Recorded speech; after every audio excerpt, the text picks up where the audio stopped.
Nous sommes chez nos amis de Béton Duval, Jean-Pierre Duval qui nous accueille. Bonjour Jean-Pierre. Enchanté. Merci d'être là, ça me fait plaisir. Bonjour Rémi. Bonjour, ça enchanté. va bien? Très bien, merci Plaisir, vous-même. mon cher Rémi. Oui, bien merci. Rémi qui travaille ici depuis 1 an, à peu près.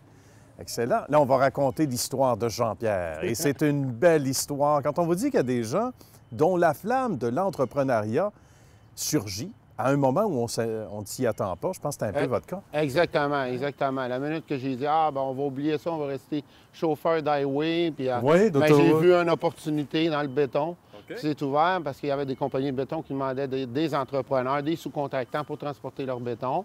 Fait que je me suis lancé là-dedans. Puis ma première bétonnière, j'ai parti ça avec mon frère, qui n'est plus dans l'entreprise aujourd'hui.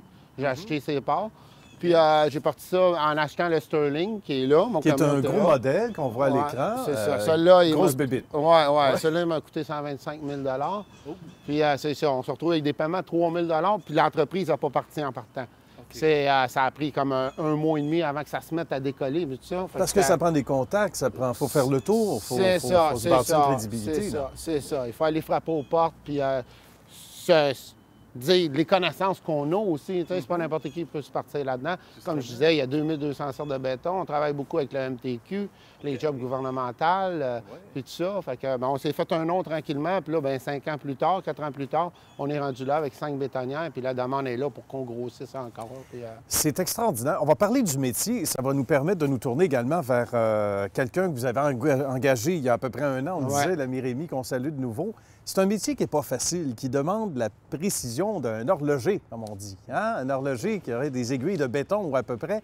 C'est pas facile. Et on peut peut-être commencer à expliquer un peu le métier d'abord, Jean-Pierre. Comment on travaille? Il y a effectivement il n'y a pas beaucoup de marge d'erreur. Non. C'est comme je disais tout à l'heure, quand on est sur des jobs gouvernementaux, le MTQ, il y a un affaissement qu'on appelle qu'il faut respecter. L'affaissement, ça, c'est l'épaisseur de ton béton.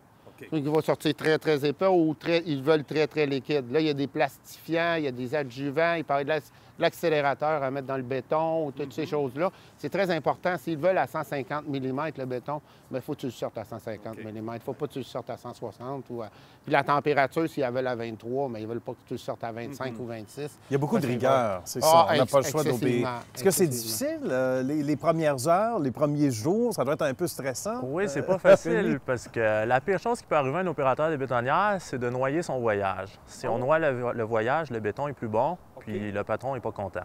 Qu'est-ce que ça veut dire exactement, noyer son béton?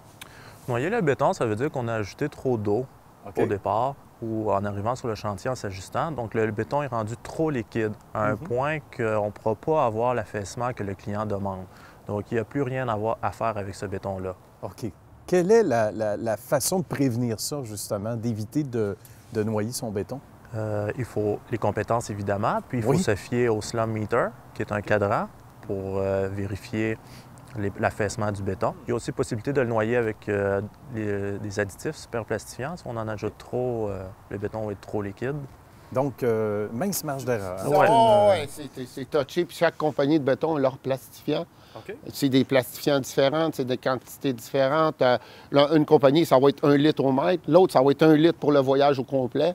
Ah bon? Puis encore là, des fois, c'est un demi-litre, tu vas mettre sans ça, il va être trop clair. Il faut que tu aies l'œil pour voir ton béton vraiment, puis dire, OK, là, il est à ça, je veux le monter à ça, je vais mettre telle quantité, puis je vais arriver là. Il y a l'air à contrôler aussi. Ça donne c'est tout un bagage d'expérience. C'est tout. Puis comme nous autres, on est une compagnie d'urgence. OK? Oui, allons-y. Du 24/7. C'est ça. N'importe quand, moi, ils peuvent m'appeler à 2 h du matin, je réponds. N'importe quelle heure. Je réponds tout le temps.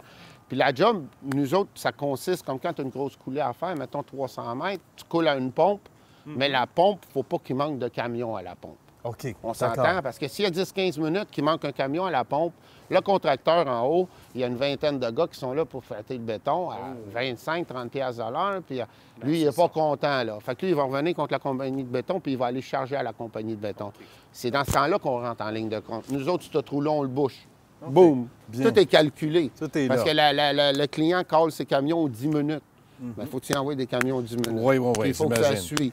Puis là, on travaille donc le soir, la nuit. Le week-end, il y a une autre vocation, le samedi particulièrement. Oui, le samedi, on est en demande aussi pour louer nos camions, mais on fait aussi de la vente de béton le samedi pour accommoder le particulier. Bien. Parce que le particulier, s'il appelle des grosses compagnies, il pratiquement, de il en livraison le livre. samedi. Il en livre plus. OK, ouais. T'sais, nous autres, on a nos bétonnières, on a des ententes, on a des comptes avec toutes les compagnies de béton.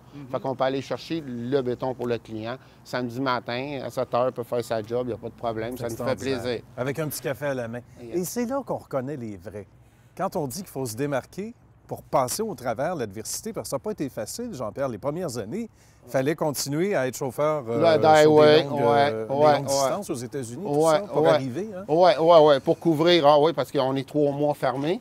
Puis comme je disais, je venais de partir, puis je suis parti au mois de juin, le 25 juin, puis j'ai roulé jusqu'au mois de décembre. Puis après ça, on est 3 mois et demi à peu près fermés, 4 mois. Oui. Fait qu'il y a des paiements de 3 000 qui passaient pareil, puis j'avais un local de 800 $, puis toutes ces affaires-là. Fait qu'il a fallu que je fasse du highway pour arriver à faire tourner la roue. Là, je te dirais, cette année, elle commence à tourner, là, ça s'en vient, là, mais on va l'avoir. L'année prochaine, on va vraiment probablement plus respirer. Là. Bien, si vous faites les frais de l'émission, c'est déjà bon signe. C'est qu'il y a un succès marquant depuis déjà les tout débuts. Un succès et une belle réputation. Alors, encore une fois, bravo.